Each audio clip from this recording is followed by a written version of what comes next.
In this episode, we turn to a topic that sits right at the point where everyday business activity meets formal security and risk thinking.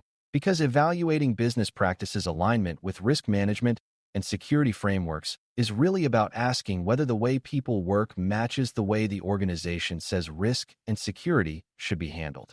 For a brand new learner, that can sound like a paperwork exercise or a compliance review, but it is much more practical than that.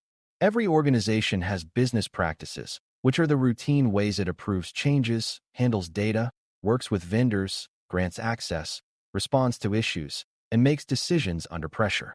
Every mature organization also has some kind of framework, which is a structured way of organizing expectations around governance, control, accountability, risk awareness, and security discipline.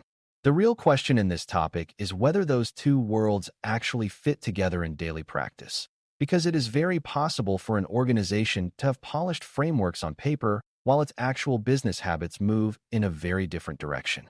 Before we continue, a quick note. This audio course is a companion to our course companion books. The first book is about the exam and provides detailed information on how to pass it best. The second book is a Kindle-only ebook that contains 1,000 flashcards that can be used on your mobile device or Kindle. Check them both out at cyberauthor.me in the Bare Metal Study Guide series. A helpful starting point is understanding what business practices are in plain language. Business practices are not lofty statements about values or strategy.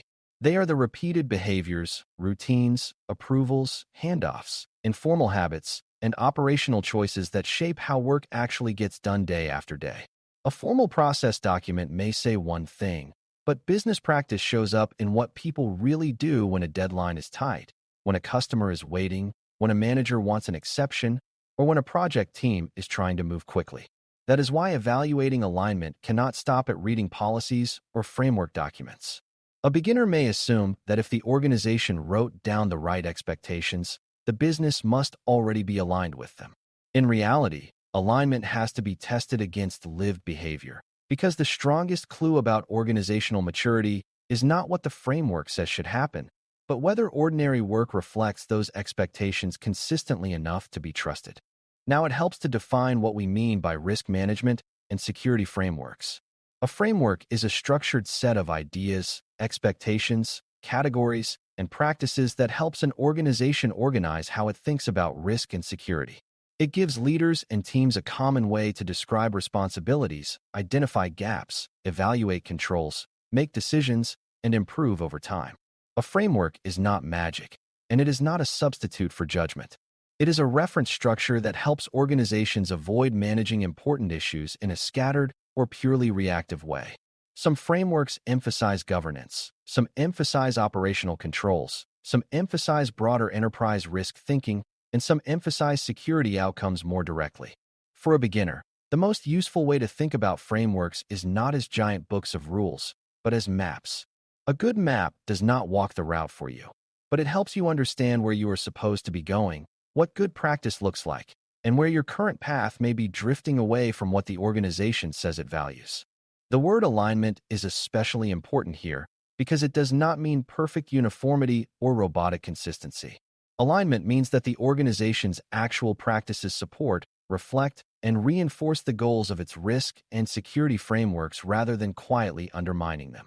If a framework says important changes should be reviewed before release, but teams routinely skip review when business pressure rises, there is misalignment. If a framework says data handling must follow clear accountability, but employees regularly pass sensitive work through informal channels to save time, there is misalignment. If a framework says risk acceptance should be deliberate and documented, but managers informally tolerate known exposures without clear approval, there is misalignment. Alignment exists when the daily behavior of the business makes the framework believable. For a beginner, that is one of the most valuable lessons in the topic. A framework is only as strong as the business practices that bring it to life, and evaluation is the work of checking whether those practices support the framework or merely coexist with it superficially. This matters because weak alignment creates a dangerous kind of false confidence. Leaders may believe the organization is managing risk well because governance documents exist, reports are produced, and control language sounds mature. Meanwhile, The actual business may be operating through shortcuts, inconsistent reviews, unclear ownership, rushed approvals, weak oversight, and exception habits that erode the intended protection. In that kind of environment, the framework becomes more like a decorative layer than a real operating guide. A beginner might wonder why this matters if the business is still functioning and customers are still being served. The reason is that misalignment often remains hidden until pressure increases, an incident occurs, a regulator asks hard questions, or a major business decision reveals that the assumed safeguards were never as strong as leadership believed. Evaluating alignment helps uncover those gaps early enough for the organization to respond before the difference between official expectations and actual behavior turns into loss, disruption, reputational harm, or failed accountability. One useful way to approach evaluation is to remember that frameworks often describe what good practice should look like at a high level, while business practices reveal how the organization behaves at ground level. That means the evaluator is not simply asking whether a control exists or whether someone has published a procedure. The evaluator is asking whether the organization's real operating behavior supports the intent behind the framework. For example, if the framework expects clear ownership, is ownership truly visible in business decisions? Or does work drift between teams without accountability? If the framework expects structured risk assessment, do projects actually consider exposure before major choices are made? Or is risk discussion delayed until late in the effort? If the framework expects controlled discipline, do managers treat controls as operational necessities or as inconvenient obstacles to be bypassed when timing becomes difficult? Beginners benefit from seeing that evaluation is not a hunt for wording matches. It is a search for practical consistency between declared expectations and repeated organizational behavior. Culture plays a major role in this alignment, even though culture can feel less concrete than process or control design. Business practices are heavily shaped by what people believe leadership rewards, tolerates, ignores, or treats seriously.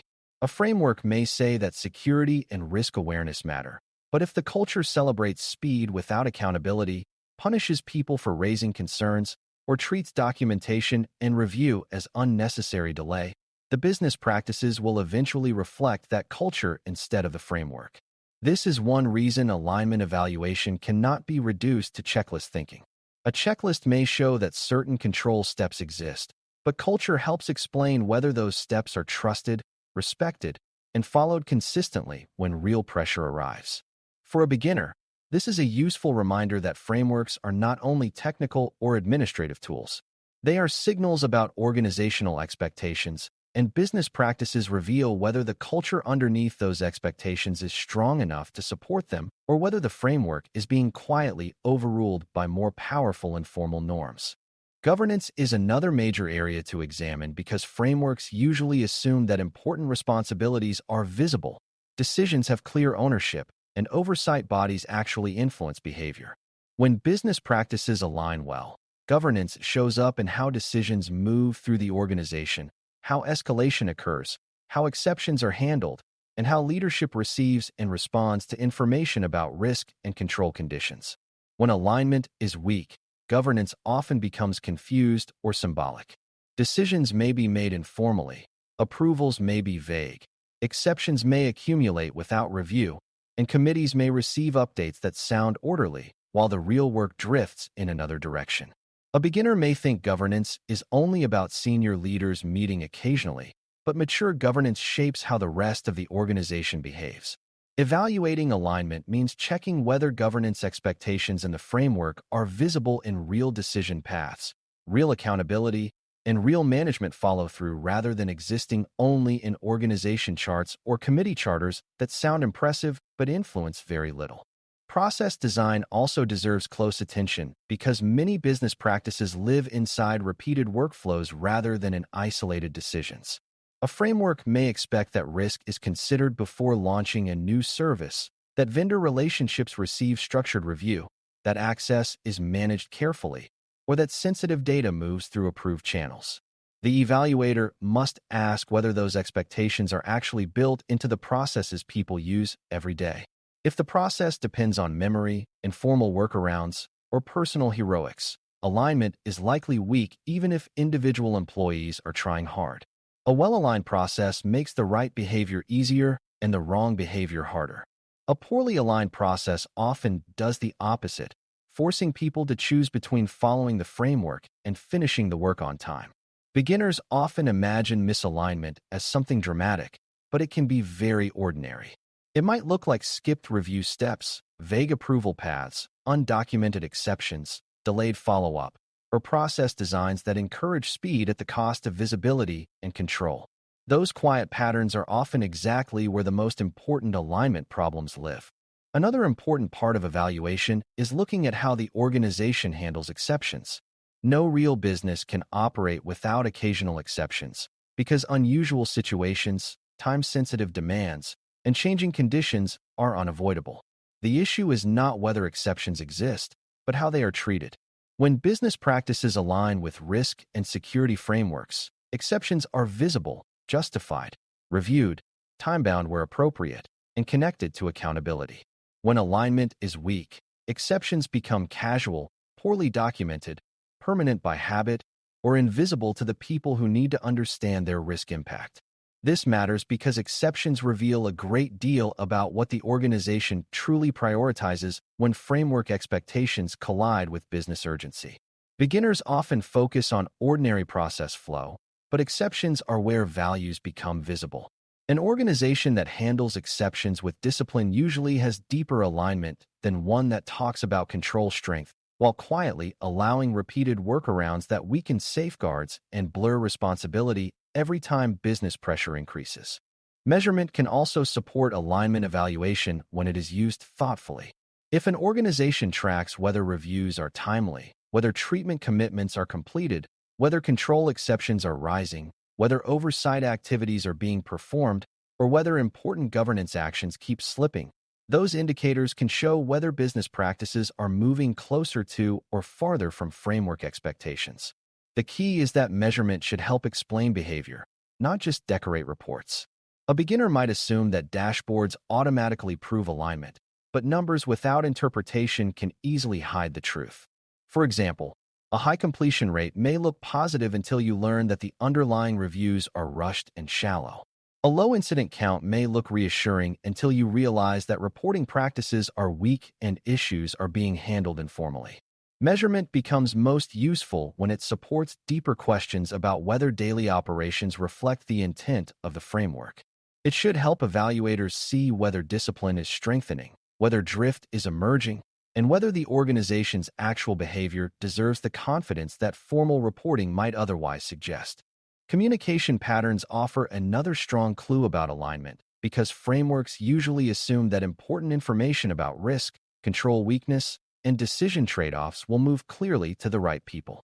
In a well-aligned environment, leaders receive timely and understandable information, managers know when to escalate, and teams can raise concerns without feeling that they are creating unnecessary friction. In a poorly aligned environment, communication often becomes selective, delayed, overly softened, or trapped inside functional silos. The framework may speak about transparency and accountability, while business practices reward quiet handling and optimistic reporting. A beginner may not immediately think of communication as a business practice, but it is one of the clearest signs of real alignment. How people speak about problems, how quickly concerns move upward, and whether uncomfortable information survives the trip to decision-makers all reveal whether the framework's expectations are actually part of the operating culture or merely stated ideals that fade when the message becomes inconvenient. A mature evaluation also pays attention to the difference between formal alignment and practical alignment. Formal alignment means the policies, process maps, standards, and governance language appear to match the framework. Practical alignment means that when real work happens, the people, timing, incentives, and behaviors support those same expectations. It is possible to have strong formal alignment and weak practical alignment at the same time.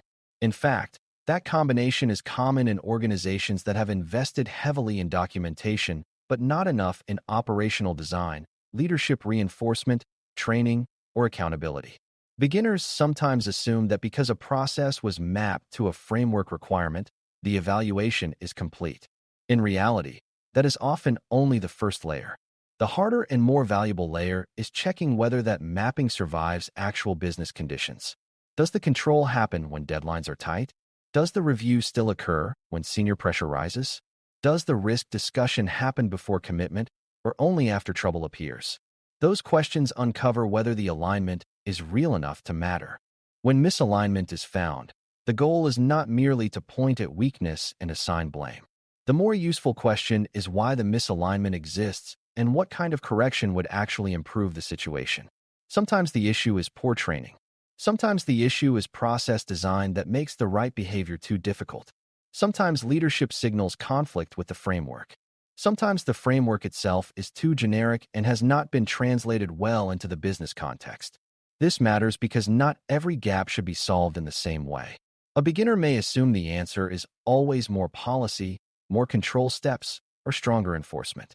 In many cases, the better answer is clearer ownership, simpler process design, better communication, stronger management follow-through, or more honest exception handling. Evaluating alignment should therefore support improvement, not just description. It should help the organization understand where the gap lives, what is driving it, and how business practices can move closer to the framework in a way that is sustainable instead of merely cosmetic. As you step back from the details, the core lesson becomes much easier to hold on to. Evaluating business practices' alignment with risk management and security frameworks means checking whether the organization's daily routines, decisions, exceptions, communications, and operating behaviors truly support the structure and intent of the frameworks it claims to follow. Done well, this evaluation reveals whether governance is real, whether process design encourages the right behavior, whether culture supports accountability, and whether the control environment is strong in practice rather than only in documentation. Done poorly, the organization may keep mistaking framework language for framework performance and remain blind to the gap between what it says and what it does.